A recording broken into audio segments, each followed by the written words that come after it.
Saya Dwi Rahma. Di sini aku sedang membuat learning journal dengan judul Rangkaian Proses Sinematik. Tonton sampai habis ya.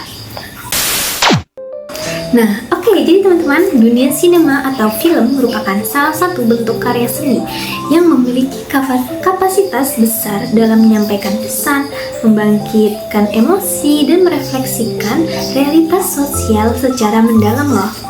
Nah, sebagai media komunikasi, film mampu menjangkau audiens luas dan menyampaikan gagasan, nilai, serta agenda sosial melalui kombinasi gambar bergerak, suara, narasi. Oleh karena itu, film ini sering digunakan untuk mempromosikan budaya daerah.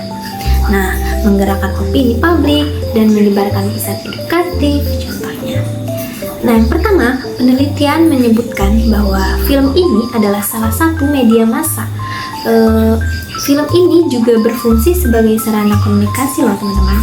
Nah, yang dimana digunakan untuk menyebarkan hiburan, menyajikan cerita, peristiwa, musik, drama, dan presentasi teknis lainnya kepada publik gitu.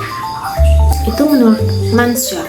Nah, dengan demikian, film ini dapat dipahami sebagai alat komunikasi massa yang efektif dalam menyebarkan pesan, moral, nilai sosial, hingga ideologi tertentu. Nah, selain itu, film juga memiliki peran penting loh teman-teman, sebagai sarana ekspresi seni. Wah, menarik banget ya. Sebagaimana dijelaskan oleh Arnheim tahun 1971 dalam karyanya film As Art. Film ini tidak hanya berfungsi sebagai representasi kenyataan, tetapi juga sebagai hasil olah rasa dan kreativitas manusia yang memanfaatkan medium visual dan suara secara estetis. Nah, yang kedua ini melalui pengambilan gambar, pencahayaan, warna, dan editing, para sineas dapat mengungkapkan gagasan, perasaan, serta sudut pandang terhadap kehidupan sosial, politik, dan budaya.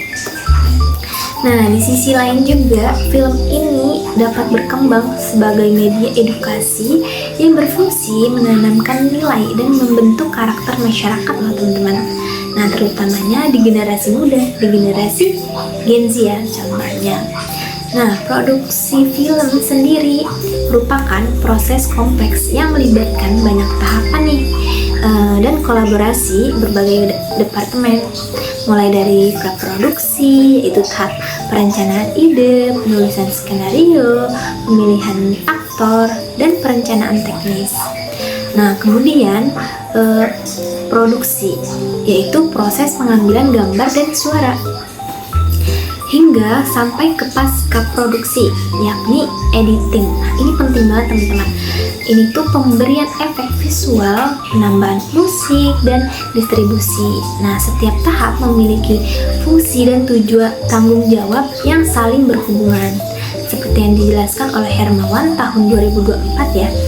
Manajemen produksi film yang baik memerlukan koordinasi antara semua lini kerja agar hasil akhirnya memiliki kesatuan pesan dan estetika yang kuat.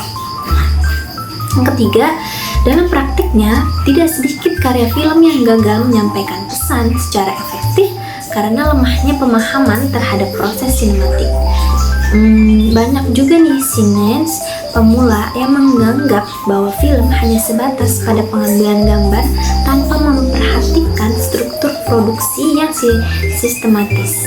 Nah, akibatnya film ini kehilangan kekuatan komunikatif dan artistiknya seperti itu.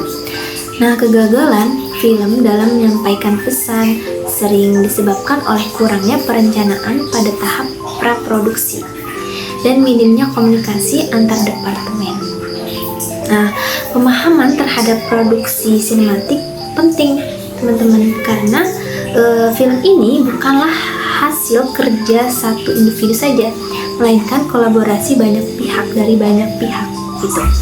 Jadi setiap departemen seperti sinematografi, artistik, tata suara, penyuntingan, dan produksi memiliki tanggung jawab yang berpengaruh langsung terhadap hasil akhir filmnya gitu.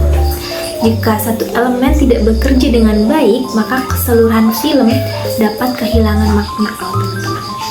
Nah, ketidaktahuan terhadap alur produksi sering banget nih menimbulkan dampak negatif terhadap kualitas film, seperti ketidaksesuaian antara gambar dan narasi, tempo yang tidak stabil, gitu, serta pesan moral yang tidak tersampaikan dengan baik.